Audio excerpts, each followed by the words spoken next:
Can we clap for Jesus before I continue? Let's clap for Jesus. Oh, church, let's celebrate Jesus.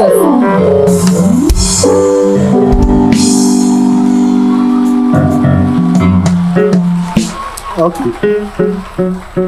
I'm here today for no reason. I'm so happy that I don't even know what to say, but pardon me. Okay. I'm very, not too long ago, I started feeling some pains in my chest. Okay, so then boys, pains, I just let it slide. It went, it didn't come. Then something kept telling me, I do exercise a lot, I only swim. Oh, why don't you go and swim? The weather is cold, so I will not go. The thing kept telling me that go and swim. So I said, okay, I'll go. So I normally do 10 laps. Okay, I go and come 10 times in a very long pool, Olympic size. So I went and then I started feeling the sharp pain. I was like, okay, maybe because I'm swimming and actually, let me try to calm down. I went the second day, then the pain was so sharp, I couldn't continue. So I went to the hospital because I couldn't sleep with the pain. Painkillers, so I go, doctor, wait, mommy. And I went to about 4 different hospitals, painkillers. So something told me that this is not normal. I couldn't sleep. Sometimes the whole night I can't sleep. This is my wife. She will wake up and I will be standing there, sitting there. So something told me that today, go to the hospital, and when you go, tell the doctor that, doctor, I want you to scan my chest.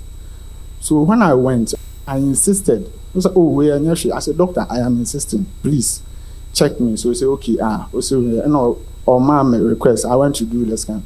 When I came, he looked at the thing and he was so quiet. He said, wait there, I have to give you a referral. What is it? He said, there is a tumor in your chest. A tumor in my chest. Is that so? Say yes. So he wrote a referral for me to go to another specialist. When I went, the doctor also looked at it and he also said the same. He is the specialist, but he also said, this one I have to refer you to another specialist. So eventually I landed in Kolebu. So they said they would do what we call biopsy to extract sample. And that is where my miracles began. The radiologist didn't tell me anything about the complexity of it because the tumor is in the center of my body. And from what they are saying, even extraction alone, you may end up in emergency because you can't breathe and hold those things. He came to the table and just told me, this is what we are going to do. You have to pray because this one is 50-50. And at that moment, I was like, you should have told me to even prepare. I said, no, we have to do the thing. Meanwhile, it took us more than 1 month to get this thing done. So I said, okay. So all I said was, God, please save me at that moment. And I lied down. He extracted the thing. And when we finished, nothing happened. So that place, I was thankful to God because nothing happened to me. Then the sample was taken to India. They brought it back. And the doctor that we went for him to interpret for us, he too looked at the thing. My wife is narrating. He sat there for a long time. He's not talking. I said, what is this? So eventually he told us that this is cancer. And I look at the thing, and if you look at the result, they mention some non-small cell lung adenocarcinoma. I have not heard it before. So all hope was lost. In fact, we went home with sadness. All hope was lost. When I was a child, I used to go to church like 3 times in a day. Morning, afternoon, evening, morning, afternoon, evening. So when I started, work, I was always like, oh, man, I'm sorry, I'm so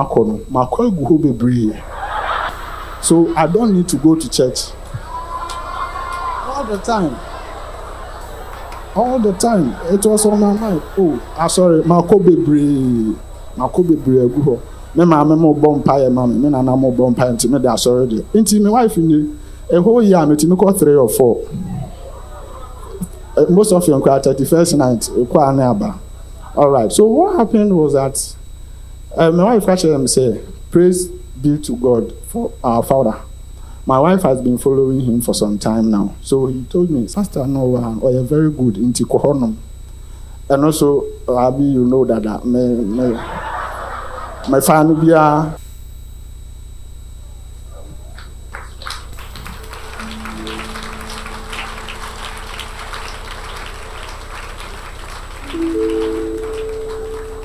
So, Dora brought me here. The first day I sat here, Papa came. He was ministering. Then what he said shocked me. It wasn't the normal ministry that he has lined up issues. It just came out. He said, somebody has just entered here with cancer. The Lord said, I should tell you, you are healed.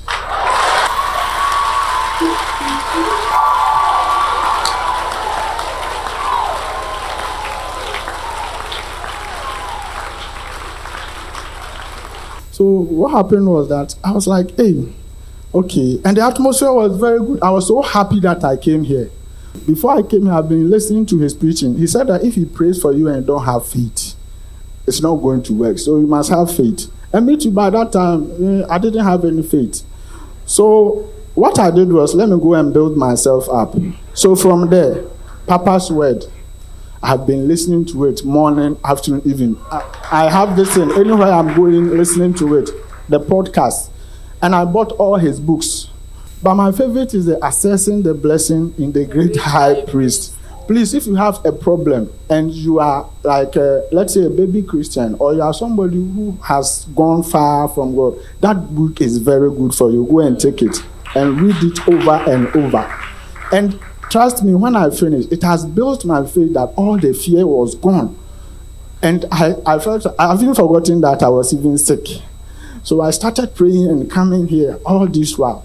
And then there was a time Papa said, you should write a date for yourself and then pray over it, what you want happen. So me too, I did some. I wrote a date. So Papa was like, speak to your offering, speak words to them. So I just knelt down and told God, God, you said that we should just have some covenant with you. So I'm having this with you. Whatever I'm giving to you is because I want this from you. So I plead with you, show me that you are there. It got to a time I was speechless. So all I said was, Father, do me good. Do me good. That was what I was saying.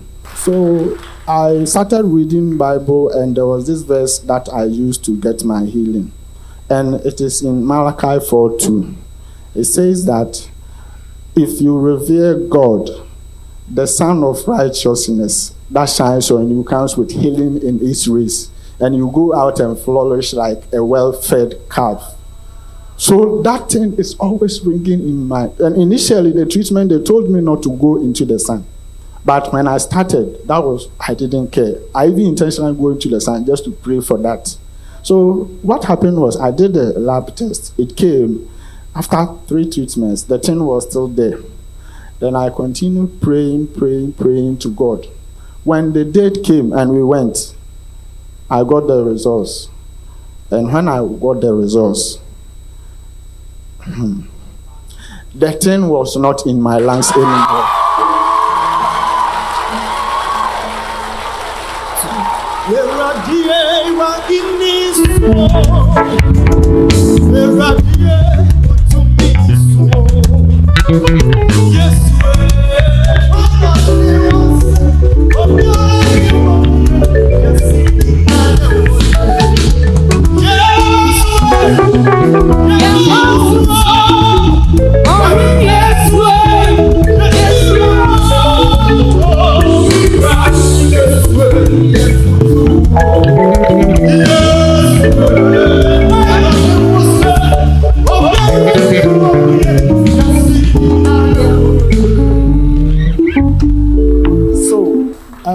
The seriousness of this thing is that they describe it as cancer stage 4. And when I started reading cancer stage 4, your lifespan is very short. And they call something metastasis or what. And what that means is that the thing is all over your body. In my bones, in my wrist, my back, my hip, it's everywhere. If you check my x-ray, a portion of my bones is decomposed, it's gone. A portion of my rib bone is not there. It's been rotting away within me. So it is very serious. But if you look at how far God has brought me, in fact, I am so grateful that I don't even care whatever anybody will say and whatever everybody, like anything about you, why you are doing these things strange, because people have started complaining that I've changed. So I'm standing here and telling all those who are sick that please don't lose hope. Whatever your sickness is, get some words and stand on them and keep praying. Just as God has done for me, He will do for you as well. Oh, Jesus. Church, let's celebrate Jesus. You heal a stage 4 cancer. And rather when I was stage 4 cancer, that we know that as you have done it for him, whoever came here with a cancerous disease, whoever came here with a disease that has no hope, we know you will do it for them also. We celebrate you for this healing. We give you all the praise for this healing. In Jesus' name, amen.